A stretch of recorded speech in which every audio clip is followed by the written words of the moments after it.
Welcome back to the channel, fellow aviators. I am really excited for today's episode.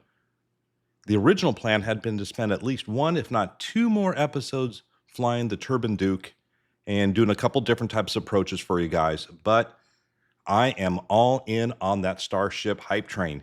I believe Starship may in fact be probably the most detailed simulator to ever show up either for Microsoft Flight Simulator 2020 or 2024. But we'll get into that a little bit later.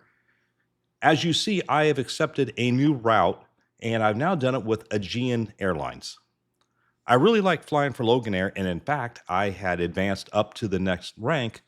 But what I was finding is because OnAir actually is very limited to the UK, that is the only place you can go, and it tended to be very repetitive in terms of the routes. Here at Aegean, they literally fly not only Europe, but they fly international. So as OnAir and our aircraft that we fly continue to expand, I think this is probably going to be a better fit. Anyways, before we get started, let's take care of the usual administrative stuff. And this is the time where I do my shameless plug to ask you to like, subscribe, and comment. It really does help out the channel and the algorithm. And the other thing I'd like to do, and I haven't done it for the last couple of weeks, is to get back in the habit of once again highlighting content creators out there. As I've mentioned before, I'm not really in competition with anybody other than myself to try to continue to produce better and better content. And so I have no problem highlighting other people out there. The first two people I highlighted weren't in the genre, but today I am. And this week I'm going to highlight, and in the bottom, in the description, you will see a link to Dream of Wings. Really just a great group of people over there. He has a really fun and friendly and inviting Discord. Heck, they let me join. And he specializes mostly in some helicopter stuff, though he's not an actual helicopter pilot, produces really good content, and he does a lot of the Warbird stuff, but he does it in Microsoft Flight Simulator, not in DCS. Anyways, really great guy, enjoy his content, and if you're looking for that type of stuff, check out the link, tell him I said hi, and let's just move on. So that's what we're going to look at. You see what we're looking at on the left is our new route. We're going to go from Frankfurt to Hamburg. So this is all going to be very exciting for me since I've never flown in Europe other than in Microsoft, the Career Mode 2024 in the Cessna way down in Italy. And this could go really bad for us today.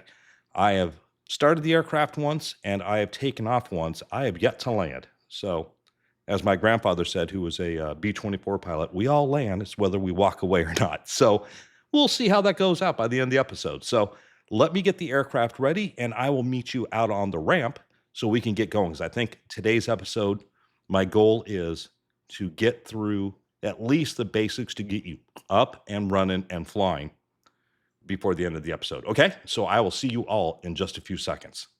All right, everybody, I'm back with you, and we are on the ramp with the Starship.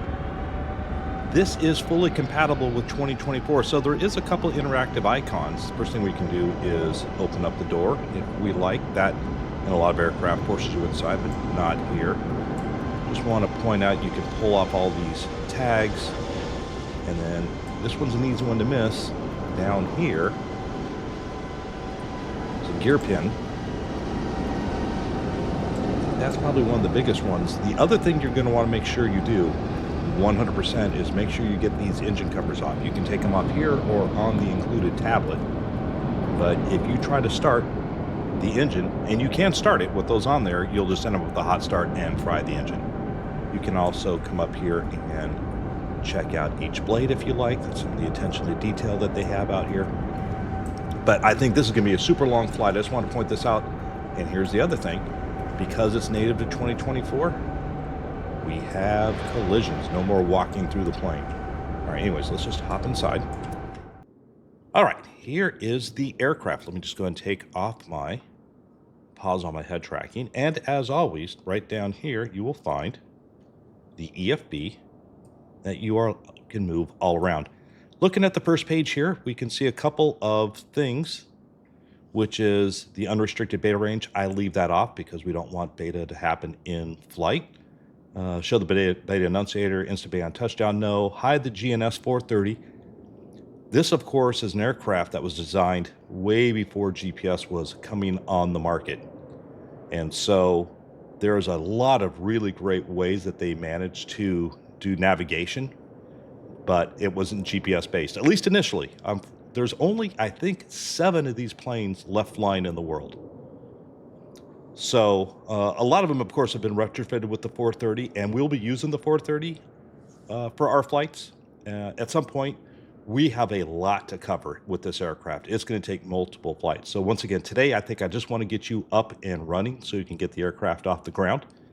But we're going to have to learn how to program in the FMS or the CDU. We're going to have to learn how to shoot all the approaches. We'll go through how to do the old school navigation. So there's going to be a lot to learn, and we're not going to take it all on right now. Anyways, cloud strobe effect, that's just some visual stuff. Forced cabin temperature display Celsius. You can see all that kind of stuff. That's what I have selected. Over here in payload, you can see what we have right here. I might make a slight adjustment to show in the passengers. I'll do that off screen so we don't waste a whole lot of time. And then you can see down below, if you decide not to do the walk around, just hop right in. You can see the wheel chocks, pitot covers, engine covers, gear pins. You can do all those from inside the aircraft. All right. So, and then as always, we have the left engine, right engine, electronics, cabin, and failures. So for now, we will get rid of that, and we will start with the checklist. And the great thing is that our EFB, they made it compatible. And so we're going to go ahead and just use that because it helps us sometimes with the camera views, which makes it a little bit hard. So like I said, we'll spend a little bit of time going through this. The plan is we're going to do the pre-flight check before starting engine check. We're going to start with external power before taxi, and then there's a before. If you're looking right there, it says before takeoff full, before takeoff abbreviated. Because I expect a lot of yippity yap in this flight, we are going to avoid. We are not going to do the before takeoff full. I just went through the checklist. I have it printed out, and it is over 90 items. If you are a competent pilot, sorry about that, but you heard me hitting the microphone. If you're a competent pilot, you can get through that in maybe 2 to 3 minutes. I'm not a competent pilot. We are going to be learning a lot of this stuff together. As I mentioned before, this may end up in horrible failure since I've literally only taken off once. I've never landed it, and I've gotten the engine started, which is relatively easy. That's not really much of a problem. So anyways, without further ado, let's get going. So the parking brake, I'm just alternating between keeping my head tracking on and off, is going to be right down here. First of all, let's just get, it's out of sequence here, but let us, we'll just look down here. Right there, the parking brake is on. Control locks are we're going to take those control locks off.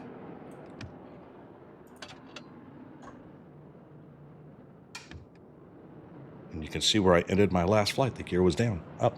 All right. Landing gear down. We'll put the battery switch to on. Pitch, roll, rudder. I can remember all my cameras. Here we go. I'll highlight them. There's the rudder, the roll. And if you click, you can't see my cursor, but right above where it says nose down, right there, maybe I'll put a little cursor. If you click, you can get rid of everything, which is kind of nice. And there is the pitch trim. And we are going to want to put that right in the green range for takeoff. So we'll just go ahead and do that now. Right about there before we forget. All right, pitch roll, fuel quantity check. Sorry about that. I'm still learning all my cameras. Here is our fuel quantity. 963, we can check the aft by pressing on the buttons. Now, just so you guys know, it's not going to be, in this instance, 963 plus 300. Total is 963. In a lot of aircraft, you want to add that. Not here. 963 is our total amount. That's just showing what is also in the aft tanks. And they are perfectly balanced. That looks good. Oxygen pressure check should be 1850. There it is. Air stair door annunciator checked. Let's see here. Let's go back to here. And that is I'll put an arrow to it there, is the air store door. And we'll come back down here. Darn it. And we will turn the battery off. This is important. Once again, and we've talked about before, this is one of the most advanced simulators on the market. And when I say simulator, truly every single thing just about is modeled, including you can drain your battery while you're doing your checks. So a way around that was we'll use the external power cart, which I think you should always use, but you can overheat your electronics, all sorts of stuff, right? So anyways, so we're going to go here and take battery off. I'm sorry, I should have done that earlier. We'll come over here, pull out our tablet, and back to options, payload, and wheel chocks are in. Now we can get rid of that. Probably could have saved that because we're going to leave that on for a little bit. And pitot covers removed, engine covers removed, gear locking pins, emergency exit, and air stair door locked. We're going to leave it open just so we can hear some of the engine startup stuff, because I think it's really nice. The level of detail, if you were to go outside during the engine start and you're using the external power cart, the power cart changes its sound due to the increased flow and demand for the pneumatics and the battery, right? So once again, everything is pretty much modeled. Here I don't have camera view, so we'll just look. This is on the pilot side.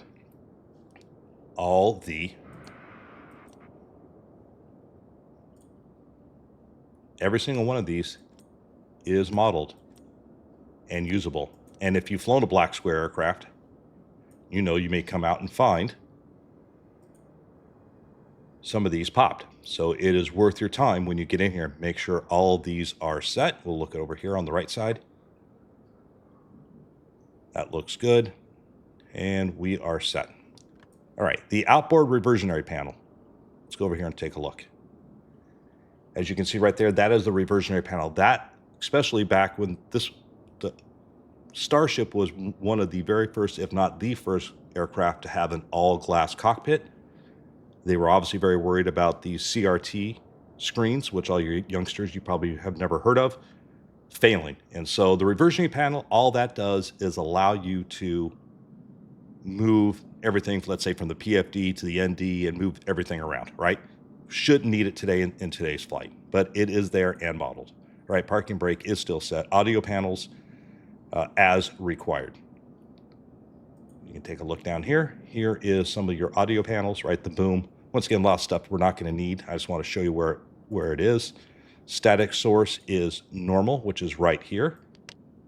It's in the isolated, so normal. We don't have to do anything with that at all. And oxygen supply. Get rid of the yoke. Is right here, and we want to pull that out.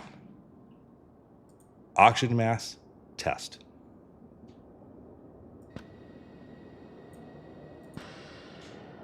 That is your oxygen mass test. Something we do actually with the in the A320, right? That's just something you're going to want to check. Ice protection, it's all down here. And I'm just going to highlight so you can see all the buttons right there. And then we will look at our landing gear, which is, of course, right behind our page. And then we want to put on anti-skid to on. And then we're going to come up here and look at the center reversionary panel. Really, it's just a bunch more comm stuff right here. Don't need to touch it, just leave it as is. Come down here. And we're going to put on our standby instruments, which is right here. And what you want to see that battery power on. You want to see that because it's working off the battery. And then if we look at the standby instruments, they have modeled the gyroscopic effect of that standby. It's just incredible, guys. It really is. So we got standby power levels to idle. Come back down here, make sure everything is set where it needs to be. right? Power levers, props, and condition levers, all at the idle setting.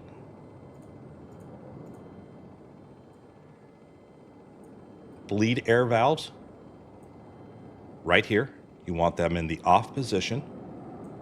And then temp mode goes to off. And now we do the battery mode back on again. And we're going to look at the triple feed bus, 22 volts, and the center bus volts, 23 volts. So triple feed bus is right here. We will go ahead and click on it. It's a button. Don't have to hold it. We see we have 25.1. And then we'll come over to center bus, and we see we have 25.9. And then it's going to want us to turn the ICAS on. So we'll hit ICAS, and then just watch that screen.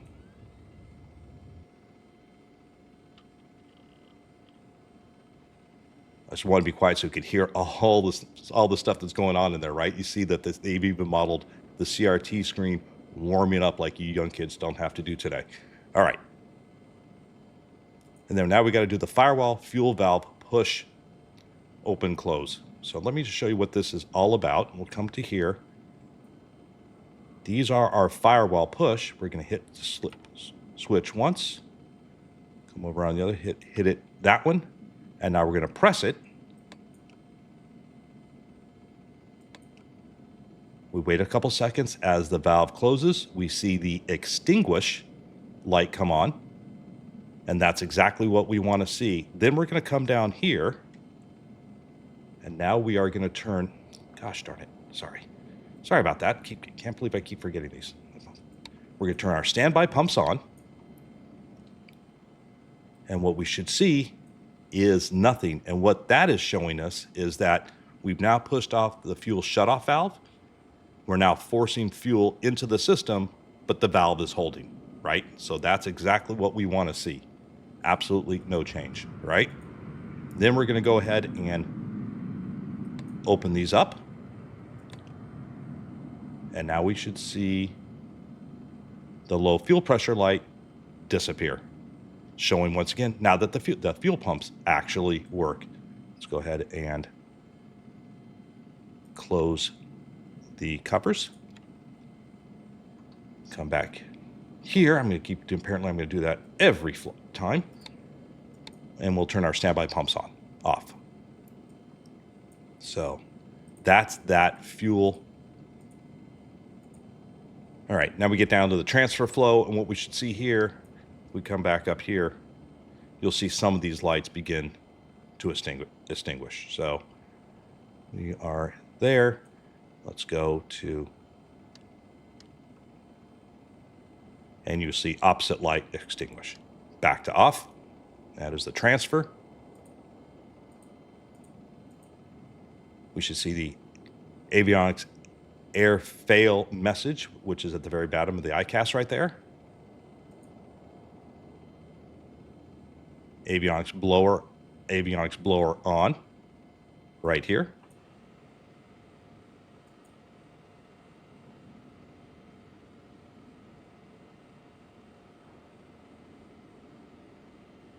Avionics hot blower, avionics air fail message extinguished, and avionics alternate blower, we'll go ahead and turn that back to off. And we've already checked the fuel quantity, we've already checked the oxygen. Cabin lights up here, we'll go ahead and turn on our no smoking. This is back in the 70s and 80s, right, when it was developed. So back in the day, smoke them if you got them. We'll turn on our anti-collision lights, our nav lights for now, and our master warning.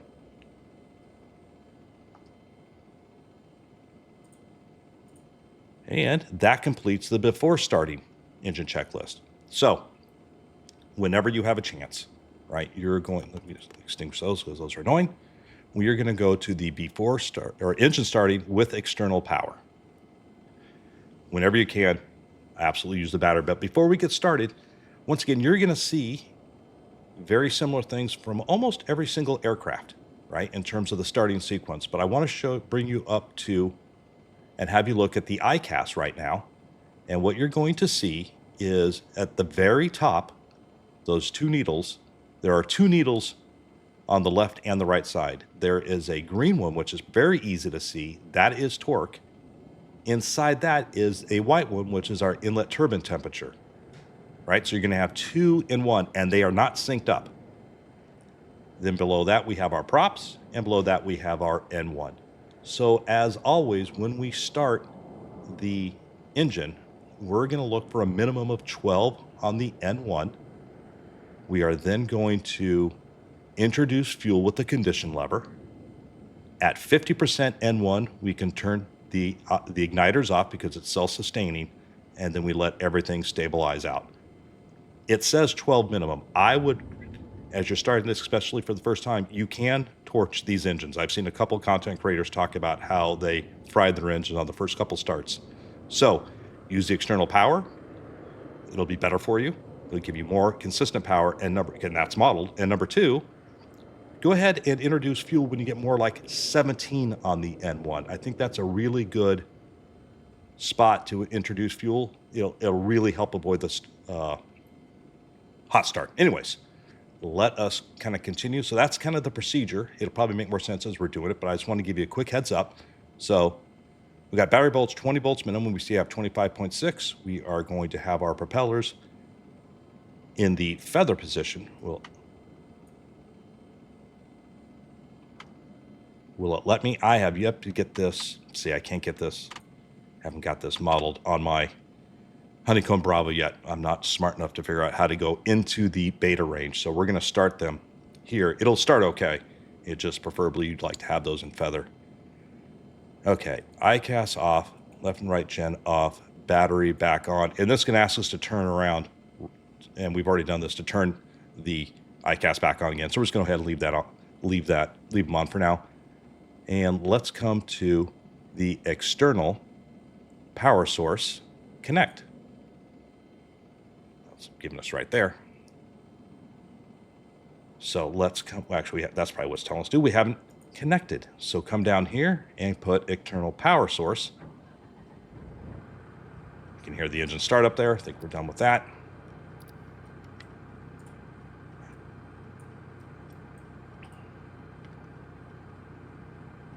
Okay, so we have the external source connected.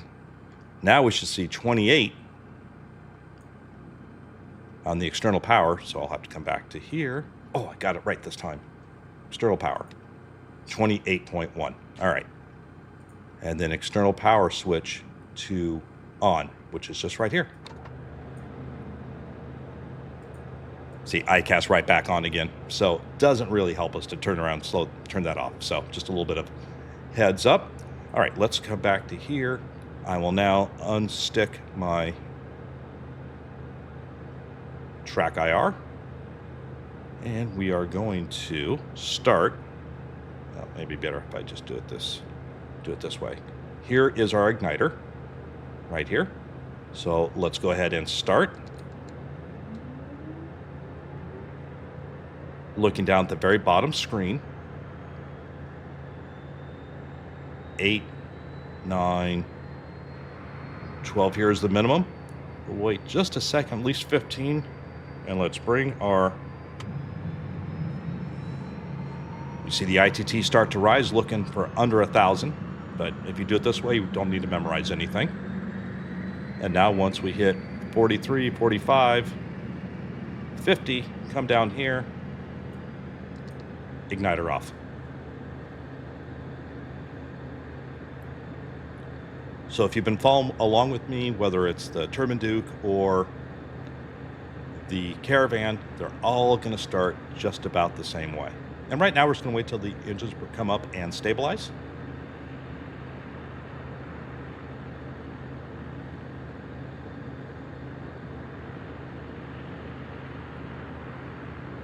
All right, I think that's pretty good. And let's start the left. Same procedure.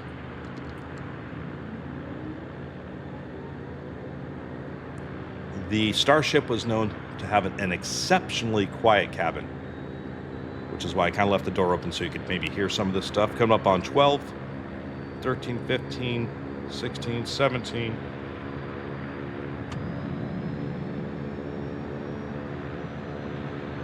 They light off, nice and cool, nowhere near red line. Now we're just waiting for 50%. Got it. Back to off. So we've gone through the complete startup. Obviously, we're checking oil temperatures as we're doing that. Temps and pressures, I should say.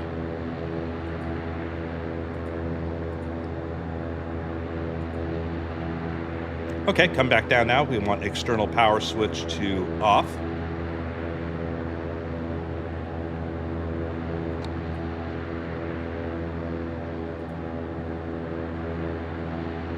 We will get rid of the external power so we don't try to take off what's on there. And now we can hit the cabin door. And now it closes, all right?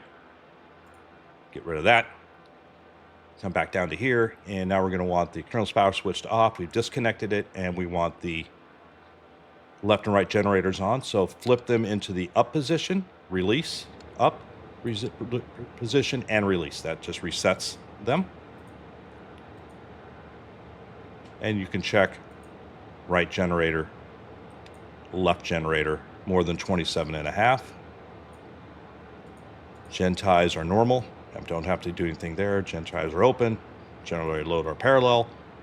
And propeller levers, we can now push them in the full forward position. All right, we have now done the engine starting sequence. So you see, guys, really not that bad. Just takes a little bit of time. Before taxi, pilot, avionics on, standby indicators on, bleed air valves right here. We want those in both, and then we want the temperature in auto while we're right there. Lights as required. Let's come back up here. Let's put our taxi light on.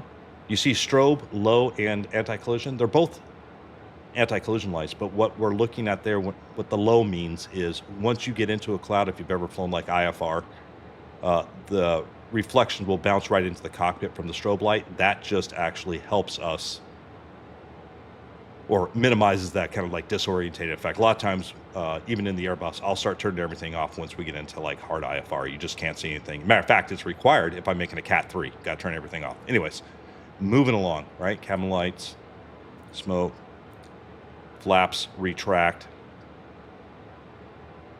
That'll be right there. Actually, that'll be on this panel right there. You see the flaps are retracted. AHAR's line message distinguish. And we don't have, oops, sorry for the, I got to reinstall that hide toolbar. That's annoying. CDU date and time, right? And radar. All right, so we got to just get the avionics on. And then we can do the AHAR's alignment.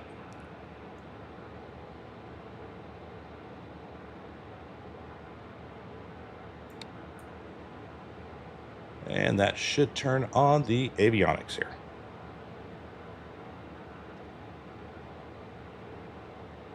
Well, that's the avionics blower. Let me hide that because I can't see. And you can overheat the avionics, so I just go ahead and turn that avionics blower on.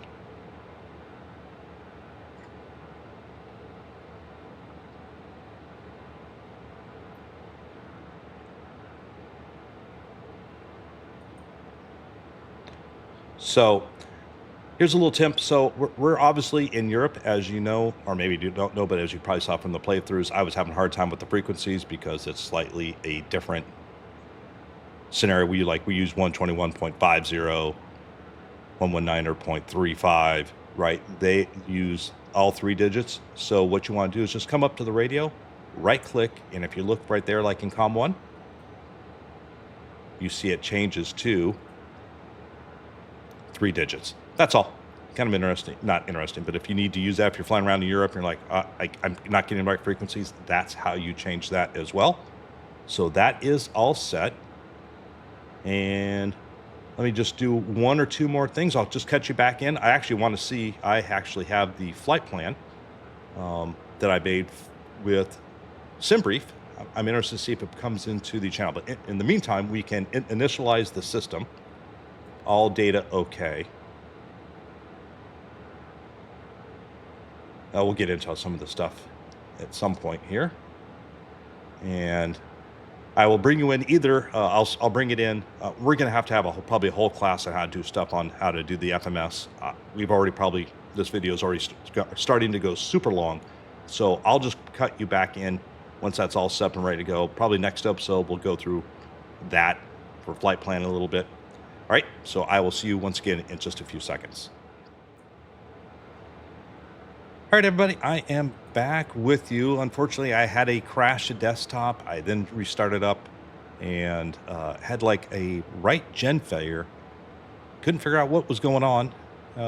Restarted up again, still had the right gen failure. I was probably going super quick and missed something, but it seems to be, I think I've sorted it out now. I just went through the full checklist. So this is about literally 30 minutes later. Anyways, let's pick up our ATIS and let's get out of here. Landing runways 25 right, 25 left. Departing runways 18, 25 center. Transition level 050. Read back all hold short instructions. Advise on initial contact you have information, Victor.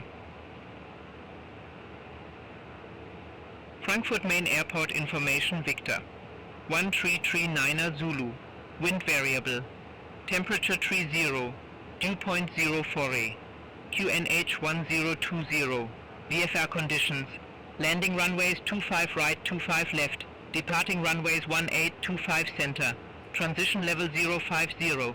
Read back all hold short instructions. Advise on initial contact you have information, Victor.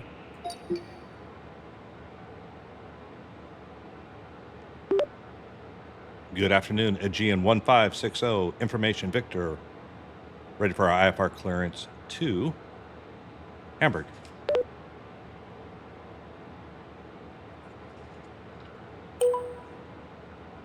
Aegean 1560, Frankfurt delivery, thanks for Victor, expect runway 18, maroon for Romeo departure, squawk 1000.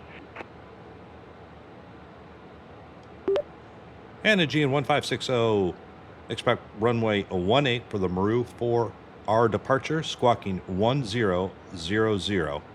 Aegean 1560. Aegean 1560, read back correct. Contact ground 121.855 when ready for start or taxi.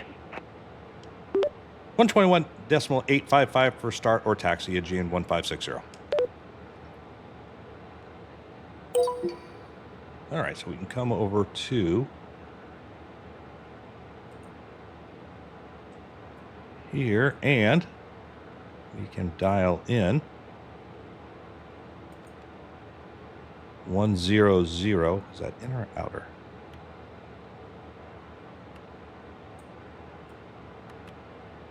All right, 100, and then we'll hit ATC. The Maroon or Maru 5 is going to be 22,000. I've got that up there. And then let's get our taxi clearance. And I was expecting to depart runway 17, but we'll figure out where we are going next. Good morning, ground. Aegean 1560, ready to taxi.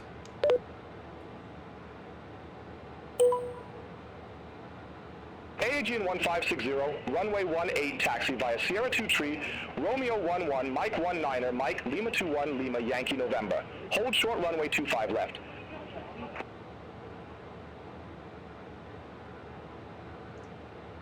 All right, Aegean 1560, taxied runway 18 via Sierra 23, Romeo 11, Mike 19, Mike, Lima 21, Lima, Yankee, November. Hold short runway 25 left.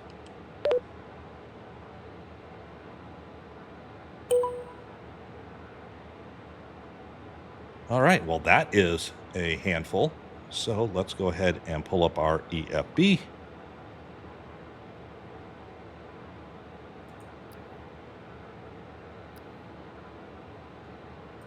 So I was unable to import the route, which is not surprising. I just had to put it in by hand. So I put in the SID and the star and the waypoints. All right, so let's come back up to here. Let's go to Navigraph charts. And depending on how long this takes, I may cut you out here. Okay, everybody, I am back with you. I decided to cut out the taxis. I think this is going to be a super long video anyways. All you really missed was me getting lost as your professional airline captain.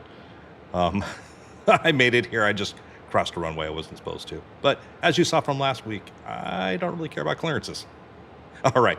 So anyways, as I mentioned before, we're going to just do the abbreviated takeoff briefing. As you can see, the full one is really, really extensive and probably important to do. And I think we will cover that in the next video.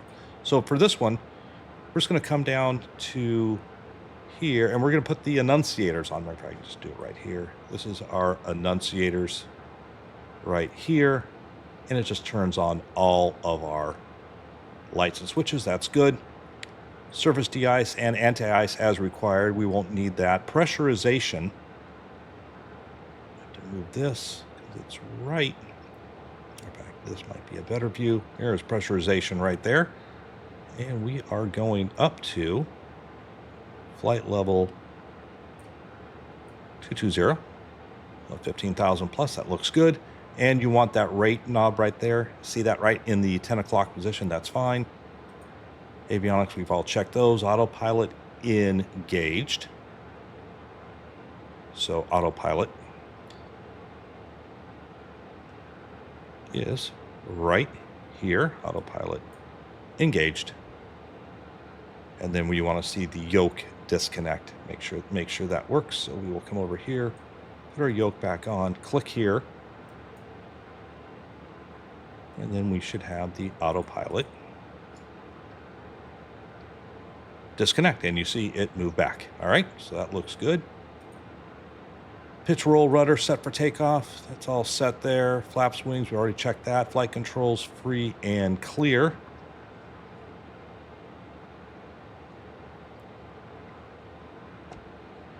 All right, we can see that is in fact working. Auto feather, and we want to put that in the arm position. Standby altimeter set and flight and engine check set. So we are ready to go. So we're going to be looking for approximately about 100 knots with no flaps on our takeoff. And then right down here is our autopilot panel. We'll probably initially go to heading, and there's a couple different other profiles we can use in here. We may talk about that later. Okay, so I think we are ready to go. Aegean 1560, we are ready for departure, holding short runway 18. Aegean 1560, Frankfurt Tower, wind 140 at 7, runway 18, cleared for takeoff. Runway 18, clear for takeoff. Aegean 1560. All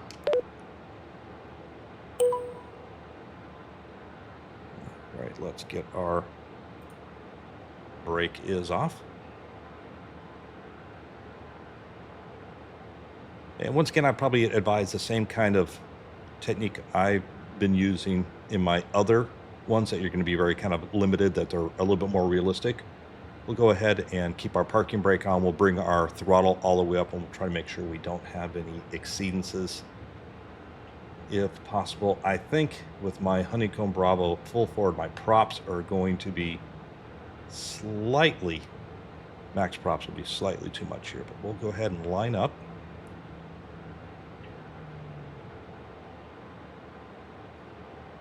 Last check, let's get this. We adjust it right over here. Come up to our overhead panel.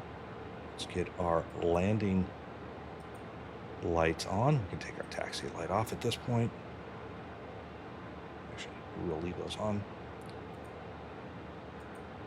Get everything on right now.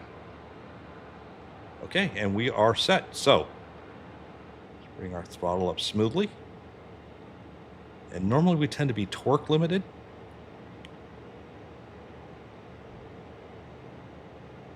Bring our throttles back, props back just a little bit. And we're looking for 100. A little bit less on the prop.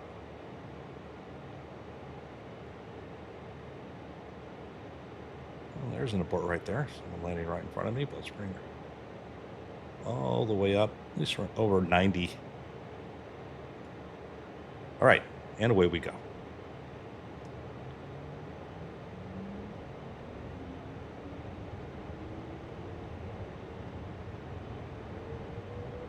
So they bumped up even from 95 to 97. Looking good. Airspeed's alive.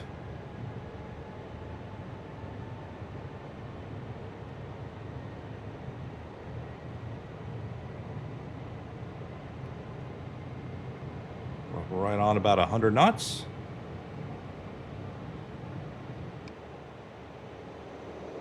Positive rate.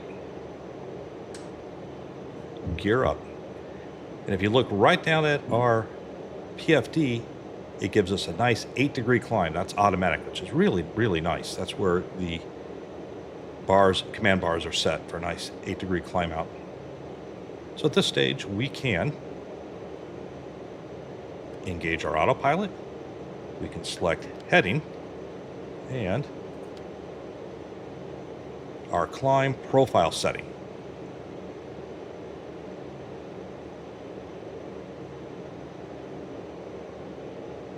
Aegean 1560, contact Langenradar 136.13.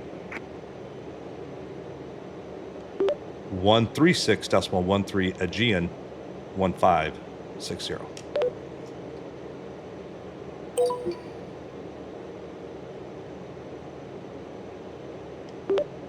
Good afternoon, Aegean 1560, checking in at 2,700. Aegean 1560, Langen radar identified, climb to flight level 110. Climb flight level 110, Aegean 1560. All right, so over here is where we're going to turn.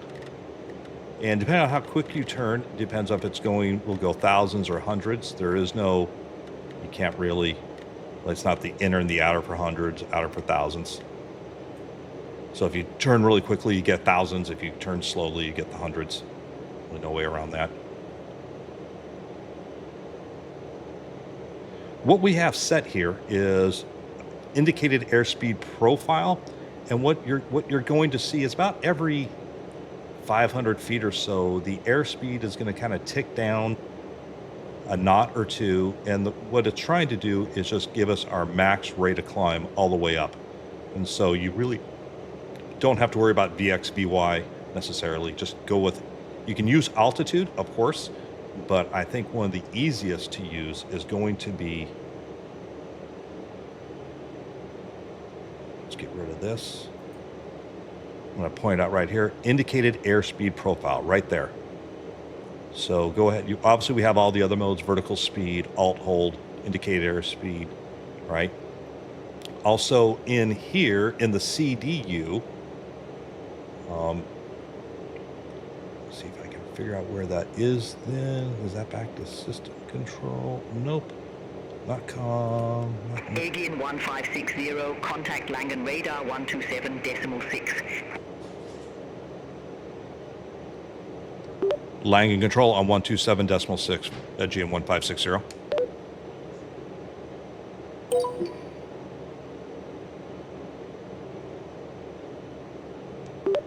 Good afternoon, Langen.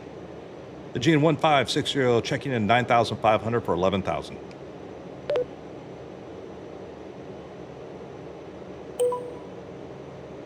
Aegean 1560, Langen radar. Good afternoon, radar contact. Climb to flight level 220. Climb flight level 220, Aegean 1560. So quickly get us back up to 220. That checks.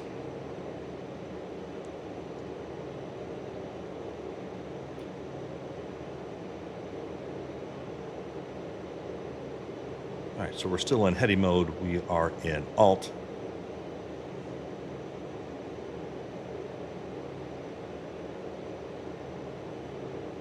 And we're still in heading going the wrong way. So let's see if I can see if they'll let us do that.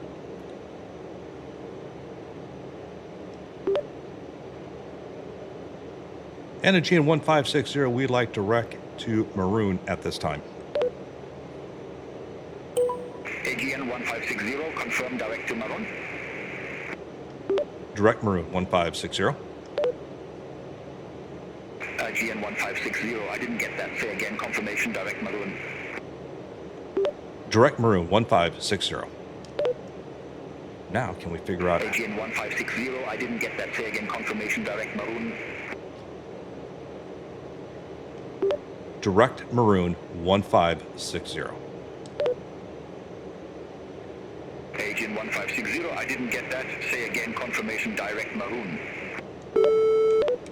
Direct Maroon, Aegean 1560. AGN 1560, I didn't get that. Say again, confirmation, direct Maroon. Say again, confirmation, Direct Maroon. AGN 1560, I didn't get that. Say again, confirmation, direct Maroon. All right.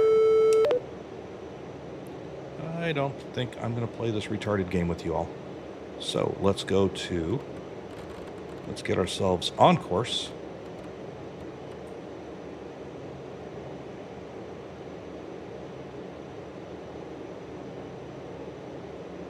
AGN 1560, I didn't get that. Say again, confirmation, direct Maroon.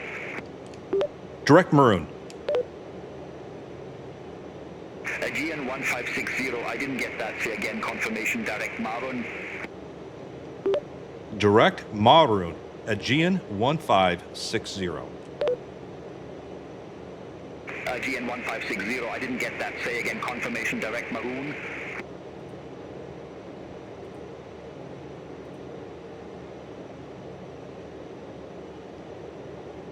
And just like that, we're done with Beyond ATC.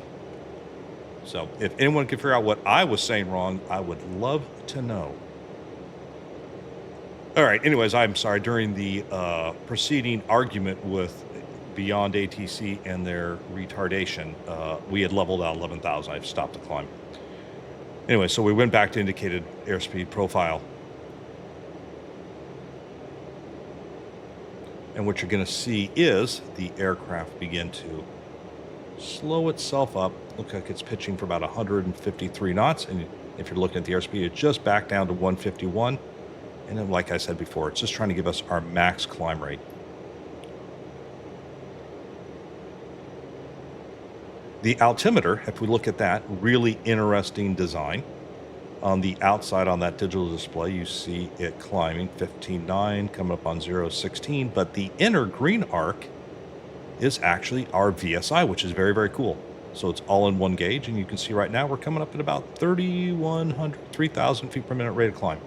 So this thing really, really wants to go.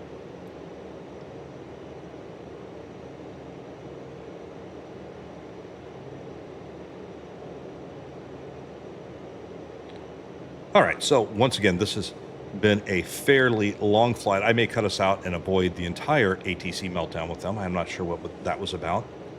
But let us get in probably as we get a little bit closer on final, because I think this video is already going to be closer to about 40, 45 minutes. All right, welcome back, everybody. Just checking in with you.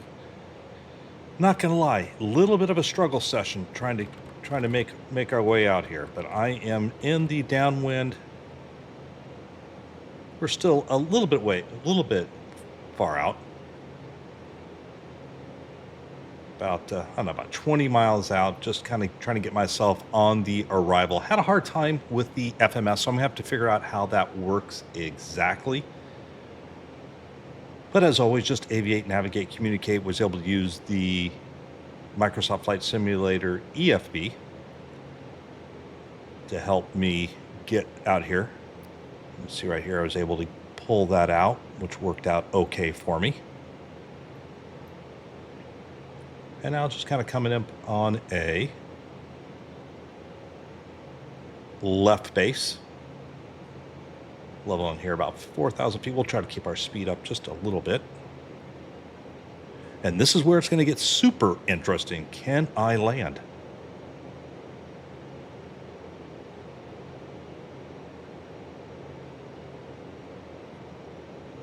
And let's give us a 45. I think we're already down at our altitude. That should be fine.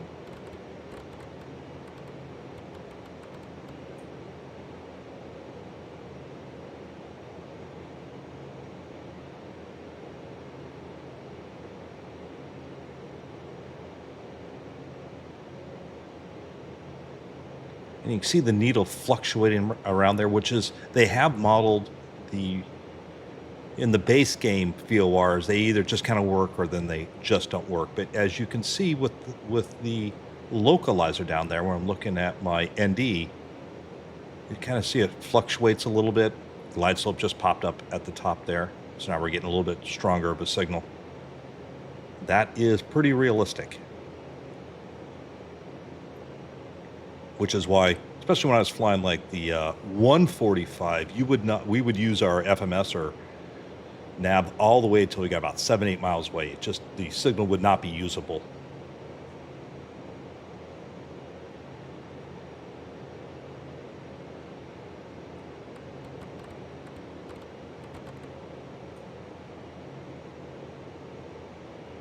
Yeah, let's see if that picks up good enough. So we'll come down here and hit approach.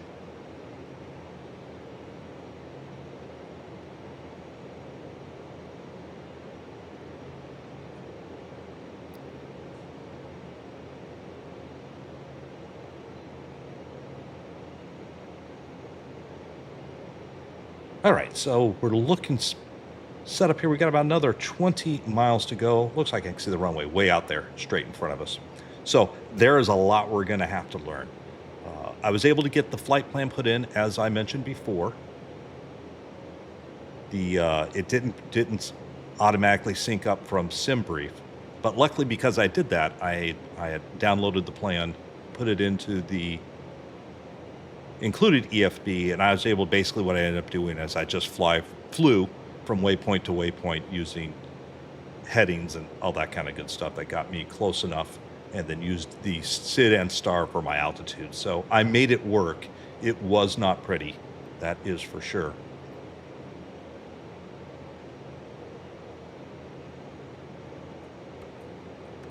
All right, let's sync up our heading as per usual.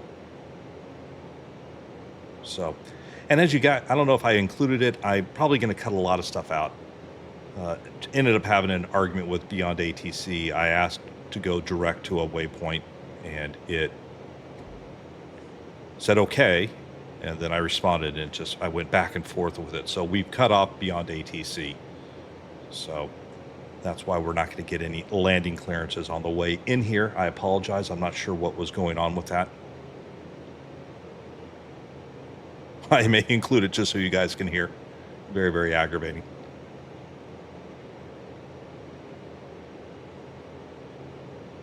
All right, so we're going to look for right around 100, 110 knots or so as we get on final. Probably about 110 and about 100 or so as we get a little bit closer. So we got the runway out there. So let's do the very first thing we want to do is bring in our first notch of flaps.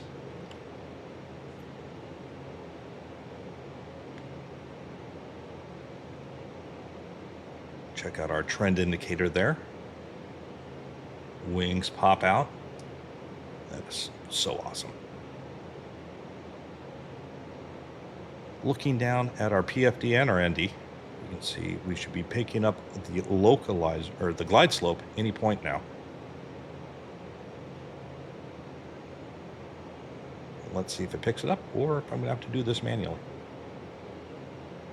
All right, we got the slight pitch down, so it's picked up the glide slope. Perfect. Just back off the power a little bit. You don't need to continue to accelerate on the way down. And another 12 miles to go. So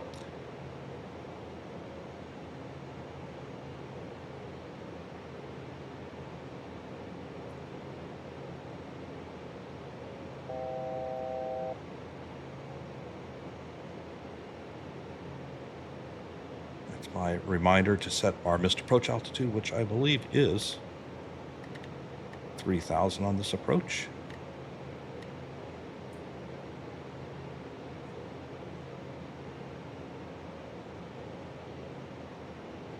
I don't know, let me know down in the comments if you guys are planning on picking this up. Like I said, this is probably going to be a multi-episode to get this thing under control. I got up to about 22,000 feet, got the low temperature alarms going off. I had the blowers on, which I thought on max. So there's, learning the environmentals, learning the nav source, learning the input into the CDU, all that kind of stuff. is going to probably take us a couple flights, which will be very, very enjoyable.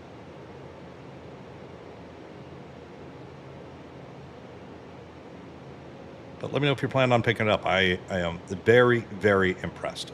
I'll be honest with you, most airplanes, I can kind of just jump in there and start flying, but this nav situation is so new and unique that it really is going to take some work to get into, which I'm going to enjoy, and hopefully you guys do too.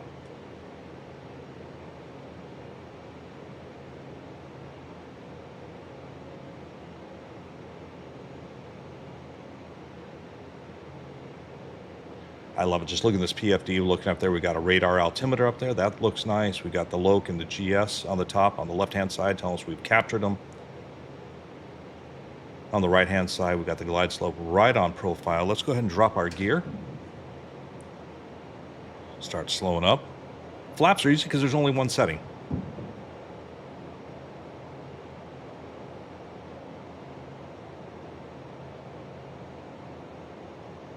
And as always, we'll see if we can get ourselves nice and configured before we kick off the autopilot, so everything is nice and smoothly trimmed out for us. Just checking out I really enjoy that. There's a lot of things we could talk about on the airspeed indicator. We got trends. Really like that.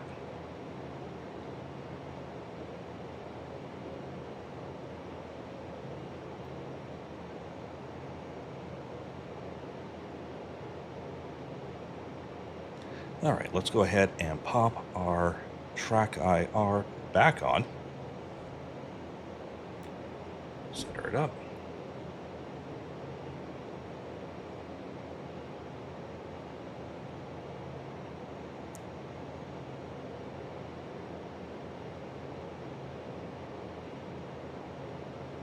So if you have any questions for the next episode, definitely leave them down in the description. I plan on, for the next Starship flight, we'll probably go through the start sequence pretty quickly. Might even admit that. And then we'll start working on maybe some of those run-up items, so we know exactly how to do that. And we'll probably deal with a little bit more about the flight plan, how to input stuff. It's actually very, very simple, but maybe a bit time consuming, since we're not going to have that ability like normally that the Garmin 1000s and everything else. I'm just going to pull out just a little bit more power.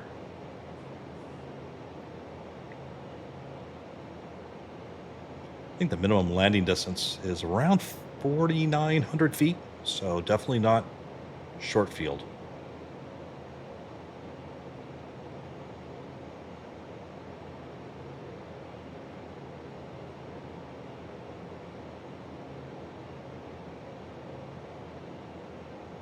All right, airspeed's looking good.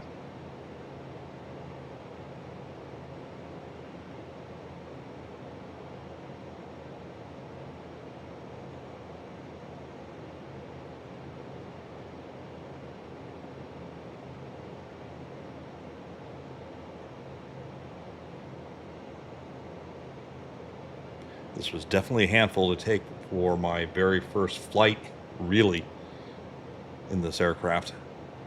And let's see how I do my first landing.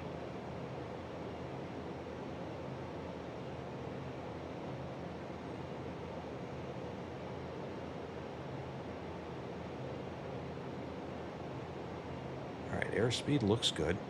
I get a little micro stuttering there. I haven't really had that a lot, but I also happen to have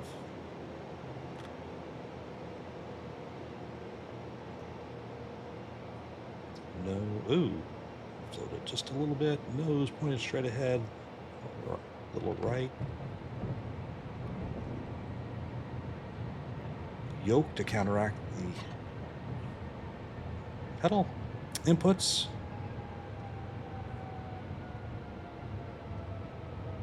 All right. We will take it. And it's going to be a long video, so all I plan on doing is just taxiing right in, killing the engines, And we will call it a flight.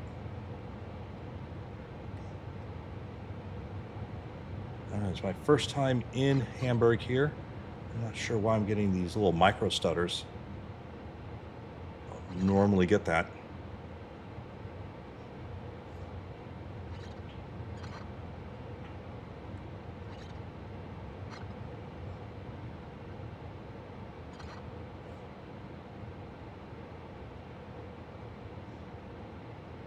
All right, everybody, this looks like it's going to be a flight for us. Once again, I appreciate all the support. Like, subscribe, comment down below. Hop on over to the Discord. Would love to have you there.